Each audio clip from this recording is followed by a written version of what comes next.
ছেলের ফ্রেন্ডরা বাসায় গরম গরম ঝুরা মাংসের সিঙ্গারা ভেজে দিচ্ছি। কালকে বানিয়েছিলাম, আজকে ভেজে দিচ্ছি, নর্মালে রেখে দিয়েছিলাম। তো সিঙ্গারাগুলো অনেক মজা ছিল, সবগুলো একে একে ভেজে নেব, ওদেরকেও দিব, আমরাও খাবো।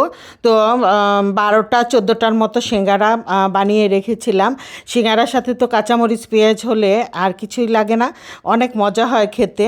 আর যেহেতু ঝুরা মাংস ছিল, অনেক মজা লেগেছে সিঙ্গারাগুলো। তো সিঙ্গারা ভাজার পর দুপুরের রান্নায় চলে যাব। শুধু সিঙ্গারা খেয়ে তো আর হবে না, দুপুরের রান্নাবান্নার আয়োজন চলছে, দুপুরের রান্নাবান্নাটাও করে নিতে হবে। যদিও বৃষ্টি পড়ছে তারপরেও অনেক গরম, কিচেনে গরম বেশি। ফ্যানের নিচে থাকলে ঠিক আছে, কিন্তু ফ্যান ছাড়া থাকা যাচ্ছে না, এরকম একটা গরম। বৃষ্টি পড়ছে সকাল থেকে, তারপরেও গরম। কই মাছ ভেজে নিচ্ছে, এটা আমি কাঁচকলা দিয়ে কই মাছ রান্না করব। অনেকগুলো কাঁচকলা নিয়ে আসছিলাম আমাদের বাড়ি থেকে, আম্মা দিয়ে দিচ্ছিল। তো বেশ অনেক দিনেই খাওয়া যাবে, খেয়েছি, আরও আছে, খাবো ইনশাল্লাহ। এই তো মাছগুলো ভেজে এটা দিয়ে কাঁচকলা দিয়ে রান্না করব। 2 দিন আগে রান্না করছিলাম কাঁচকলা দিয়ে শিং মাছ, ওইটাও মজা লেগেছে অনেক। আসলে কাঁচকলা দিয়ে শিং, মাগুর, তারপর হচ্ছে কই মাছ আর রুই, কাতলা, এগুলো রান্না করা যায়, মজা লাগে খেতে। কাঁচকলা যারা পছন্দ করে তাদের কাছে মজা লাগে, আমার পছন্দ, আমার কাছে অনেক ভালো লাগে। পটল, এইখানে এই পটলগুলা খালা বগুড়া থেকে নিয়ে আসছে, তো আমাকেও কতগুলো দিচ্ছে, সেই পটল ভাজি করতেছি।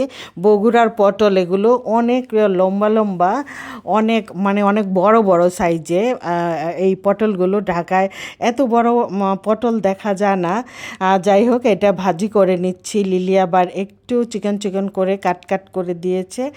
আর হচ্ছে এই যে তরকারি প্রায় হয়ে গেছে, এখন আমি মাছ দিয়ে দিলাম। মাছ দিয়ে কাঁচামরিচ দিয়ে আরও কিছুক্ষণ ঢেকে রাখবো, তারপরে আর একটু জাল হলে নামিয়ে নেব। কলার তরকারি দেখা যায় যে না, ঝোল একটু থাকতে থাকতে নামিয়ে নিতে হয়, কলা অনেক ঝোল টানে, না হয় একদম শুকিয়ে যাবে।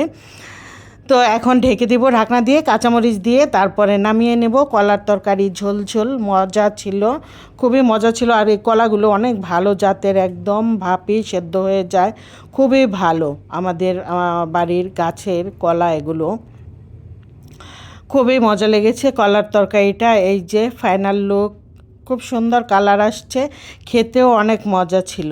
এই তো কলার তরকারি নামিয়ে নিলাম। এখন আমি রান্না করব, কি রান্না করব, পটল ভাজিও উঠিয়ে নিয়েছি, কলার তরকারি, কাঁঠালের বিচি ভর্তা বানাবো। কাঁঠালের বিচি ভর্তা কে কে পছন্দ করেন আপুরা? আমার কিন্তু কাঁঠালের বিচি ভর্তা অনেক মজা লাগে। এই যে ভর্তা লিলি বেটে দিচ্ছে এখানে। আজকের ভিডিও এই পর্যন্তই। আল্লাহ।